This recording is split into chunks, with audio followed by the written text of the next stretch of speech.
On July 13th, in Butler, Pennsylvania, a shocking event unfolded.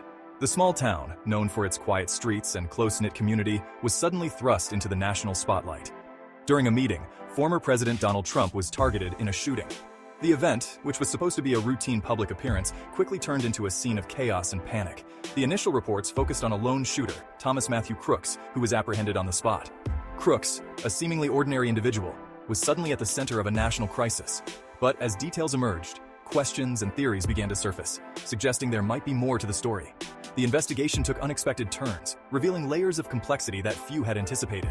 In a remarkable turn of events, the FBI hacked into Thomas Crooks' Samsung phone in just 40 minutes.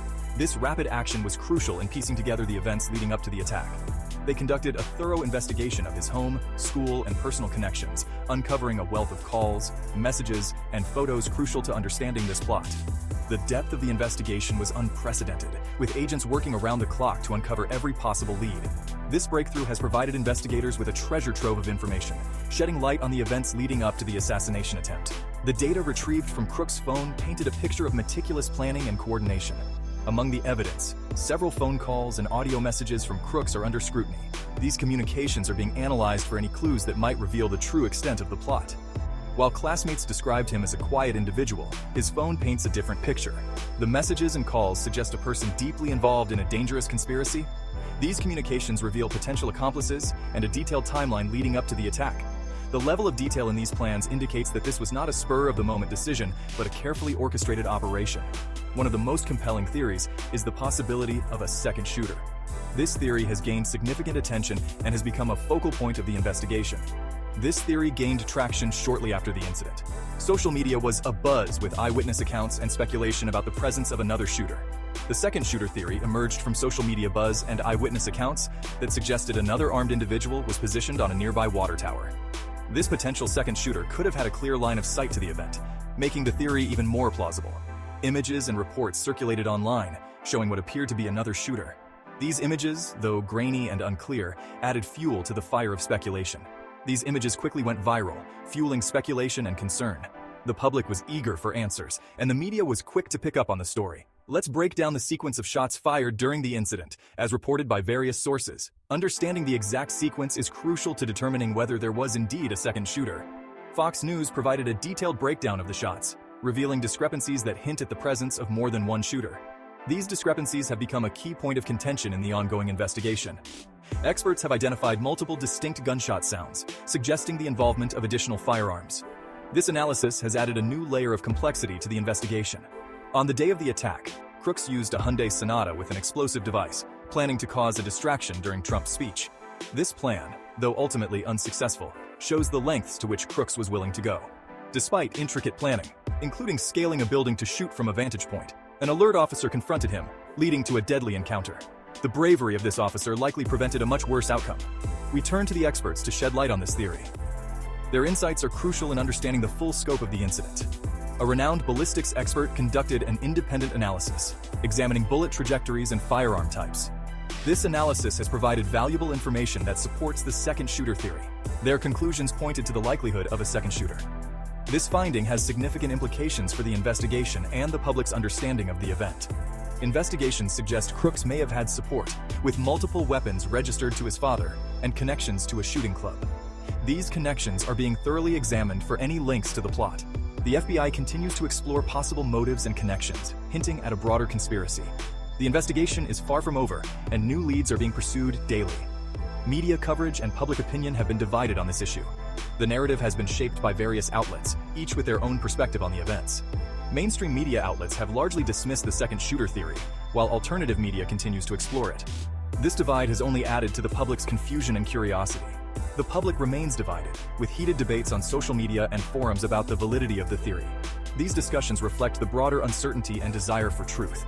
Some have even suggested that Crooks was a scapegoat. This theory posits that he was set up to take the fall for a larger conspiracy.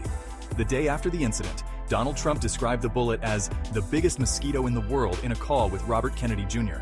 This comment, though seemingly lighthearted, has been scrutinized for its deeper implications. This call, initially shared by Kennedy's son, was swiftly removed from social media, but has sparked significant public interest and controversy. The removal has only added to the intrigue surrounding the incident. The incident also brought to light significant concerns about the Secret Service's handling of the situation. Their response has been both praised and criticized. As soon as shots were fired, at least 5 Secret Service agents in dark suits, white shirts, and sunglasses rushed to cover Trump and quickly moved him to a waiting vehicle. Their swift action was crucial in ensuring Trump's safety. This scene was a testament to their training and bravery. The agents' quick thinking and decisive action likely saved lives. However, the close encounter is considered the worst security breach since the 1981 assassination attempt on Ronald Reagan. This comparison highlights the severity of the incident. Former Secret Service Special Agent and trainer Cheryl Tyler described it as a failed mission and unacceptable. Her comments have sparked a broader discussion about the effectiveness of current security protocols. Trump, addressing the public, emphasized his resilience, attributing his survival to divine intervention. His speech was both defiant and reassuring, aiming to project strength in the face of adversity. He criticized security lapses and reiterated his controversial stance on various political issues. His comments have further polarized public opinion. In summary, the attempted assassination of Donald Trump has raised many questions. The investigation is ongoing, and new information continues to emerge. While some evidence supports various theories, other aspects remain inconclusive. The truth may be more complex than we can currently understand. It's crucial to keep questioning and seeking the truth. Only through persistent inquiry can we hope to uncover the full story. We've discussed the FBI's breakthrough, key phone calls, the second shooter theory, the analysis of the shooting sequence, expert opinions, media reactions, and the Secret Service's response. Each of these elements adds a piece to the puzzle. Was there a second or even a third shooter? This question remains one of the most debated aspects of the incident. Additionally, a recent incident has raised alarming questions about the Secret Service's competence.